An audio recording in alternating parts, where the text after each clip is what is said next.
Kelompok Brainkeeper yang diduga meretas Pusat Data Nasional Sementara atau PDNS menepati janji memberi kunci enskripsi ransomware yang menyandra PDNS. Dalam unggahan di akun X milik perusahaan keamanan siber Singapura Stealth Mode terungkap, Brainkeeper mengunggah kunci untuk membuka enskripsi PDNS. Kelompok ini memperingatkan bahwa industri data nasional membutuhkan pembiayaan besar. Mereka mengklaim sangat mudah membongkar data PDNS. Usai Brainkeeper mengunggah kunci, Kementerian Komunikasi dan Informatika menyatakan telah melakukan uji coba. Hasilnya, kunci tersebut berhasil digunakan sehingga Kemenkominfo sedang berupaya memulihkan seluruh data PDNS.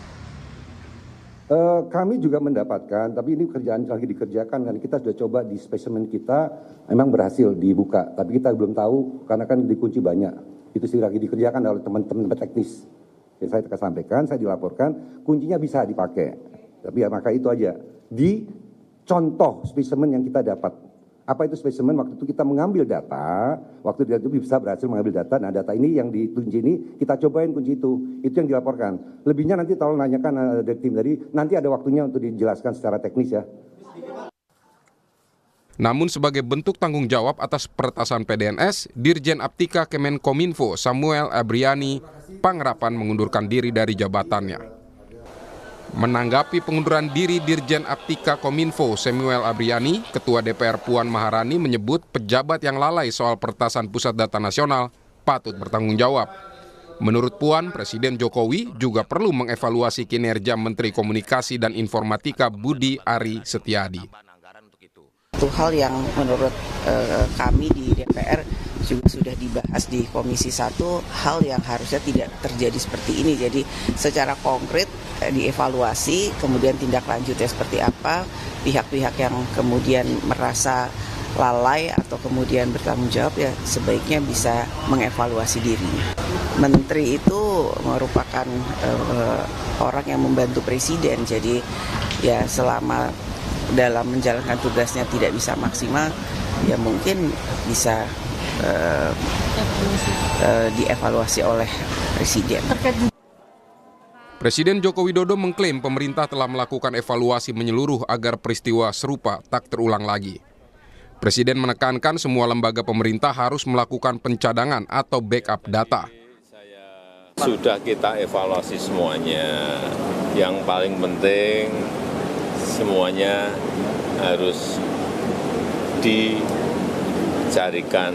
solusinya agar tidak terjadi lagi, di backup semua data nasional kita sehingga kalau ada kejadian kita tidak terkaget-kaget. Dan ini juga terjadi di negara-negara lain, bukan hanya di Indonesia saja. Ya. Pak, banyak desakan untuk Pak Menkominfo mundur, bagaimana Pak tanggapannya dari Bapak? Semuanya sudah dievaluasi. Peretasan PDNS menjadi pengingat pentingnya penguatan kapasitas keamanan siber. Ketua Badan Siber Sandi Negara Hinsa Siburian mengakui Indonesia sangat kekurangan sumber daya manusia. Indonesia hanya mampu mencetak 100 ahli siber padahal kebutuhannya 8.000 orang. Jadi sudah tahun ini mungkin tahun kedua akan ada lulusan yang dari kurikulum yang baru. Jadi tidak menggunakan kurikulum lama yang hanya kripto. Jadi ini sudah kurikulumnya kurikulum siber, dan tentunya jumlahnya karena ini hanya sekolah kedinasan, kita hanya bisa mencetak sekitar 100 orang per tahun. Kita melihat kebutuhan sebenarnya dari sisi sumber daya manusia untuk tahun ini, untuk saat ini Indonesia itu butuh 8.000 yang berkualifikasi siber. Artinya ini kita hitung dari kebutuhan masing-masing kementerian lembaga sampai dengan pemerintah daerah. Kami kutip dari Landscape Keamanan Siber Indonesia tahun 2023 yang diterbitkan oleh Badan Siber dan Sandi Negara, sepanjang tahun lalu ada 1 juta lebih kasus serangan ransomware di Indonesia dan ada 1,6 juta penjualan data di situs jual beli data. Menariknya, data yang diserang termasuk yang diperjualbelikan di situs jual beli data adalah milik administrasi pemerintahan. Pasca peretasan yang menyebabkan terganggunya layanan di 200 lebih instansi, pemerintah harus melakukan langkah konkret perbaikan. Jangan sampai pemulihan hanya mengandalkan kebaikan peretas. Tim Liputan Kompas TV. Pemerintah berhasil membuka lagi data PDNS dari kunci yang diberikan oleh peretas. Kita bahas, saudara, malam hari ini bersama dengan anggota Komisi 1 DPR dari fraksi Partai Amanat Nasional, namun masih belum bergabung malam hari ini, dan juga bersama pakar siber Alphonse Tanujaya. Selamat malam Pak Alphonse. Oh, Pak Bakri juga sudah bergabung. Selamat malam Pak Bakri. Ya. Waalaikumsalam. Selamat malam Pak Bakri. Selamat malam semuanya. Assalamualaikum warahmatullahi wabarakatuh. Maaf, saya lagi mobile nih. Siap, baik. Terima kasih Pak Bakri. Saya ke Pak Alphonse dulu. Pak Alphonse, ini sudah diberikan kuncinya dan Kemenkominfo menyatakan sudah bisa begitu dipakai untuk membuka. Nah, pemulihan itu masih akan butuh waktu yang lama? Tergantung kesigapan PDN. Jadi memang mereka perlu ngetes. Jadi tools itu datang, dia jangan langsung dijalankan karena takut di dalamnya ada malware atau hal lainnya. Jadi mereka tes, tapi itu perlu cepat lah, itu dalam beberapa jam. Lalu untuk pemulihannya memang perlu berhati-hati per server itu dipulihkan.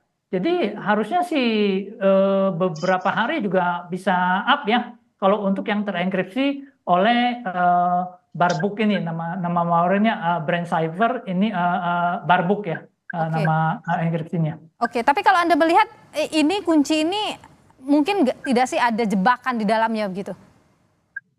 Kalau dari sisi jebakan kita harus tetap berhati-hati. Jadi dia kasih aplikasi. Jadi kita bisa lihat banyak ahli di Indonesia yang bisa, ada Bung Yohanes yang banyak membantu. Bisa lihat, ambil kuncinya aja lalu kita buat aplikasinya sendiri, jadi aman. Karena yang penting diperlukan adalah kunci private-nya, kunci dekripsinya. Jadi kita pakai aplikasi kita, jangan pakai aplikasi dia, lalu kita decrypt data itu. Jadi harusnya sih itu bisa cukup aman, dan di Indonesia lebih dari banyak orang yang bisa mengerti itu lalu melakukan reverse engineering juga banyak sekali. Cuman kita harapkan dari Kominfo dan PDN terbuka dari memberikan kerjasama ya, jangan mau dibantu malah defensif gitu loh. Oke, saya ke Pak Bakri dulu. Pak Bakri, sejauh ini bagaimana laporan dari Kominfo ke DPR proses pemulihan data ini? Ya, baik, terima kasih tentunya. Assalamualaikum warahmatullahi wabarakatuh. Pertama-tama saya mohon maaf ini lagi mobile ya, tentu kameranya tidak bisa maksimal. Jadi memang informasi setelah kemarin diadakan rapat dengan Kominfo dan Badan Cyber Nasional, sudah kita dapat info yang banyak ya, yang saya pikir sudah lebih dari cukup, karena memang betul terjadi saling bertanya, menjawab dan segala-galanya. Nah, kelihatan di situ memang kelemahan pemerintah kita akui dah.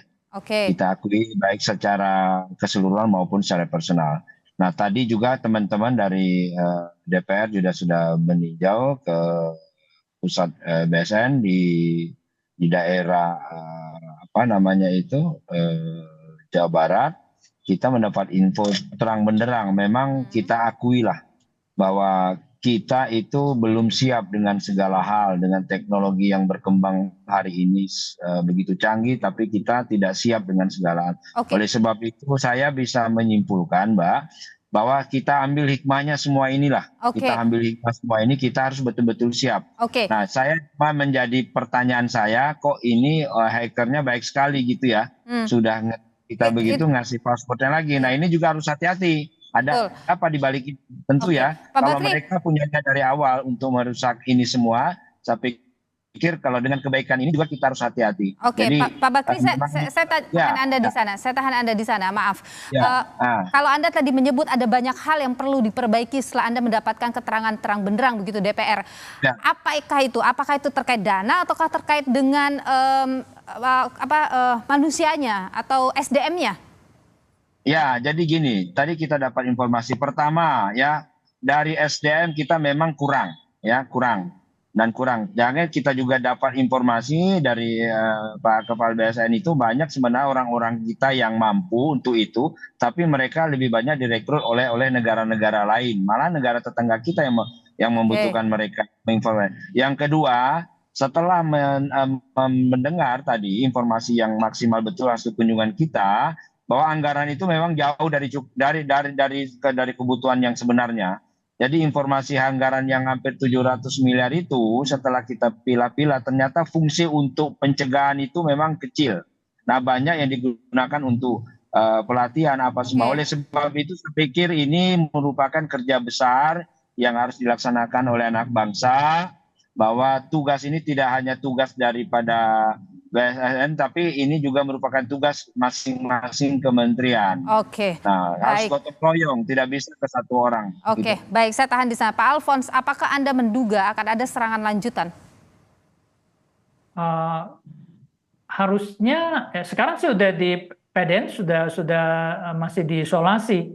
Kalau ke PDN sih rasanya belum ada serangan lanjutan, tapi kalau untuk institusi lembaga lain yang ada di internet ya serangan itu selalu akan ada, dan kita lihat bahwa dalam seminggu ini seakan-akan ada orkestrasi. Kenapa yang dikeluarkan ada Inavis, ada BAIS, ada Departemen Perhubungan, Departemen Kominfo, lalu ada hari ini ada yang malah karyawan dari salah satu vendor yang membocorkan rahasia akses itu. Jadi kenapa sepertinya ada orkestrasi nih pas lagi apa ada analisa PDN ini, Anda? lalu yang lainnya dimunculkan.